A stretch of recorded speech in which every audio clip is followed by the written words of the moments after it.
হযরত Abdullah Kermani রহ এর মাজার শরীফ প্রাঙ্গণে ঈদুল আজহার নামাজ আদায়। 17 জুন দেশের অন্যান্য স্থানের ন্যায় বীরভূমের বারুই থানার কুষ্টিগিরিতে বিরাজমান হযরত আব্দুল্লাহ কেরমানি রহ এর মাজার শরীফ প্রাঙ্গণে অজস্র মানুষের সমাগমে পবিত্র ঈদুল আজহার নামাজ অনুষ্ঠিত হয়। কুষ্টিগিরি দারগাহ শরীফের মোতাওয়ালি ও সাজ্জাদানেসিন পীর হযরত সৈয়দ শাহ হাফিজুর রহমান কেরমানি ঈদুল আজহার তাৎপর্য সম্পর্কে এক সাক্ষাৎকারে বলেন, ঈদুল আজহা উৎসব হচ্ছে মূলত ত্যাগ, সংযম ও আত্মদানের উৎসব। ইব্রাহিম আল্লাহ তাআলার আদেশ পালন তথা সন্তুষ্টি অর্জনের জন্য নিজের প্রিয় পুত্র ইসমাইলকে কোরবানি করতে উদ্যত হয়েছিলেন। তার আচরণে প্রমাণিত হয়েছিল পুত্রের ভালোবাসার থেকেও আল্লাহ তাআলার প্রতি ভালোবাসা বড়। তারই মহান ত্যাগের স্মৃতিতে মুসলিম জাতি প্রতি বছর ঈদুল আজহার নামাজ আদায় করেন ও নিজ নিজ গৃহে পশু কোরবানি করেন। কোরবানির পশুর গলায় ছুরি দেওয়ার আগে নিজেদের মধ্যে গুপ্ত পশুত্বের গলায় ছুরি দিতে হবে। সেই সাথে বিসর্জন দিতে হবে কাম, ক্রোধ, লোভ, মোহ, পরনিন্দা, পরশ্রী কাতরতা। মানবতাবোধ, শৃঙ্খলাবোধ ও সম্প্রীতি রক্ষায় হতে হবে সচেষ্ট। তবেই সার্থক হবে উৎসর্গের উৎসব কোরবানি। বিশ্বময় বিরাজ করবে মহান আল্লাহ পাকের মেহেরবানি। ঈদুল আজহার নামাজ শেষে পার্শ্ববর্তী বিভিন্ন গ্রাম থেকে আগত ও দূর দূরান্তের পুণ্যার্থীরা হযরতকে সালাম করেন। হযরত সাইয়েদেনা শাহ আব্দুল্লাহ কেরমানি রহ ও তার বংশধরগণের মাজার শরীফ জিয়ারত করেন বিভিন্ন স্থান থেকে আগত ভক্তেরা।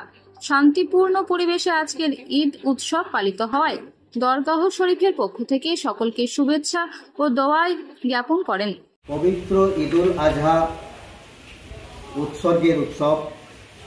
মুসলিম জাতি 10ই জিলহজ তারিখে এই ঈদুল আজহা উৎসব প্রতিপালন করে থাকেন।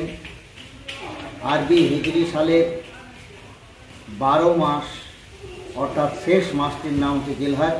এই জিলহজের 10 তারিখে ঈদুল আজহার নামাজ মাঠে বিভিন্ন এলাকার ময়দানে মানুষ সমবেত হয়ে 2 রাকাত নামাজ পড়েন এবং নামাজ শেষে বাড়ি গিয়ে কুরবানি দেন।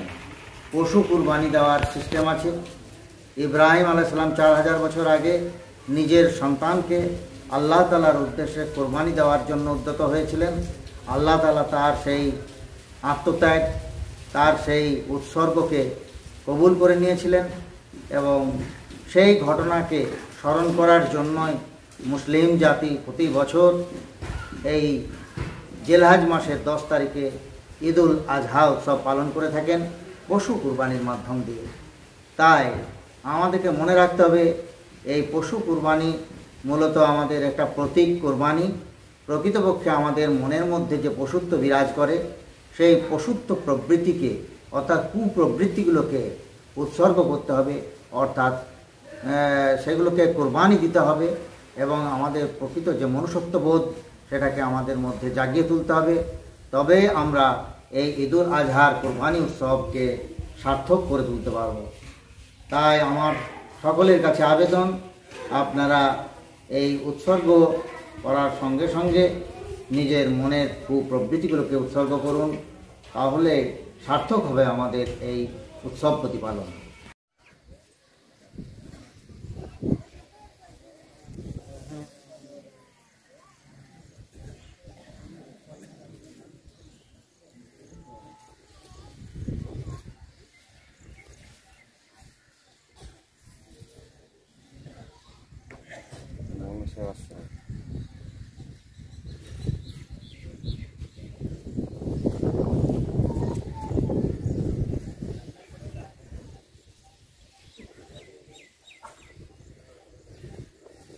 শেখ রিয়াজউদ্দিনের রিপোর্ট, বীরভূমি বার্তা।